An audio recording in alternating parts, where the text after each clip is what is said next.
నామకార్థ బోధకుడా, అనుకూల బోధ చెయ్యకురా. ఖండించు గద్దించు వాక్యంతో బుద్ధి చెప్పు క్రైస్తవ్యానికి. ఖండించు గద్దించు వాక్యంతో బుద్ధి చెప్పు క్రైస్తవ్యానికి. బ్రతుకుట కొరకే బైబిలు పడితే, బ్రతుకుట కొరకే బోధలు మార్చితే, మరి కఠినమైన తీర్పు ఉంది బోధకులందరికీ సోదరా. మరి కఠినమైన తీర్పు ఉంది బోధకులందరికీ సోదరా. బైబిల్లో లేనిది దొంగ. బైబిల్లో లేనిది ఎవరైనా చెప్తే వాడే దొంగ బోధకుడు అని మీరు నిర్ణయం తీసుకోండి. 10th క్లాస్ ఫెయిల్డ్ బైబిల్ పట్టుకొని మహాభక్తులు శాస్త్రాలు తెలియాలి రా బిడ్డ దొంగ బోధక. అసలు ఎంతవరకు ప్రపంచంలో ప్రపంచ రాజ్యాలను హడలెక్కించే బోధకుడు పుట్టాడండి? లేదు. 20వ శతాబ్దంలో పుట్టిన నన్ను ఈ దొంగ క్రైస్తవ బోధకులు మెచ్చుకోవడానికి బదులు నా వెనకాతల గోతులు తీస్తున్నారండి ఈ చిల్లరోళ్ళు.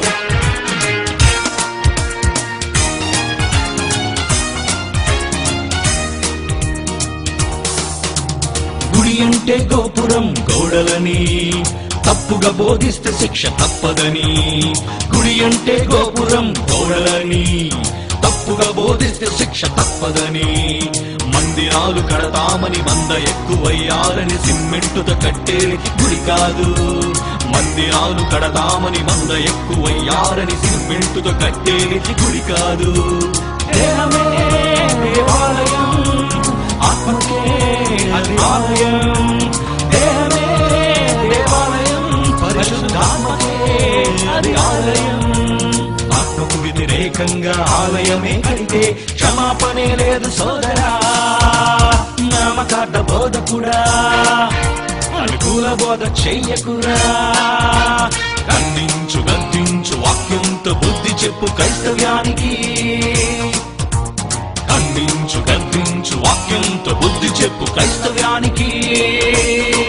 దొంగ బోధకుల మాట వినకండి, మోసపోతారు. స్వస్థత సవాలు చేసి స్వస్థత చేసేవాడు ఎవడైనా ఉంటే ప్రపంచంలో ఎవడైనా తీసుకురండి. 2 నిమిషాల్లో ఓడించేస్తాను స్టేజ్ మీద, 2 నిమిషాల్లో.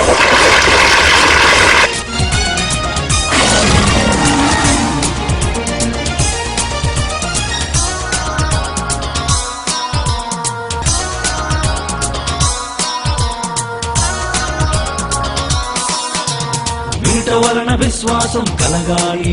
క్రీస్తు మాట విని మనిషి విశ్వసించాలి. రోగాలను తీస్తామని ప్రార్థనలు చేస్తామని యేసు పిలిచెనని చెబితే అది నేరం. రోగాలను తీస్తామని ప్రార్థనలు చేస్తామని యేసు పిలిచెనని చెబితే అది నేరం.